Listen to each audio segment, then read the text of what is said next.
তোমরা এখনও অনেকে চিন্তায় আছো, কারণ তোমরা অনেকে আমাকে বারবার বলো যে আমরা বাড়িতে সেলফ স্টাডি করছি কিন্তু ভালো জিকেজিএস বইয়ের সন্ধান পাচ্ছি না। এমন কিছু ভালো জিকেজিএস বইয়ের সন্ধান বলে দাও যেগুলো পড়লে আমরা অনায়াসে যে কোনো এক্সাম ক্র্যাক করতে পারবো। তাহলে এই ভিডিওটা তোমাদের জন্যই। এখানে মোট তোমার 9টি বই রয়েছে।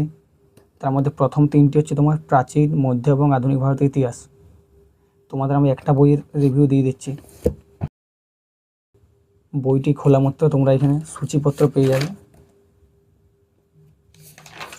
তারপর ভিতরে কন্টেন্টগুলো কত সুন্দরভাবে সাজানো রয়েছে। টপারসরা যেমনভাবে নোটস করে সেরকমভাবেই পুরো বইটাকে সাজানো রয়েছে, পুরো এক্সাম ওরিয়েন্টেড। বাকি সাবজেক্টের বইগুলো এখানে রয়েছে। ভারতীয় ভূগোল, সাধারণ বিজ্ঞান ও প্রযুক্তি। এইখানে তোমার সায়েন্স বাদ দিয়ে তুমি কম্পিউটার টেকনোলজি পেয়ে যাচ্ছ। আর এখানে পরিবেশ, জীববৈচিত্র্য এবং পশ্চিমবঙ্গের ভূগোল। আর এইদিকে তোমার রয়েছে অর্থনীতি আর সংবিধানের পার্ট 1, সংবিধানের পার্ট 2।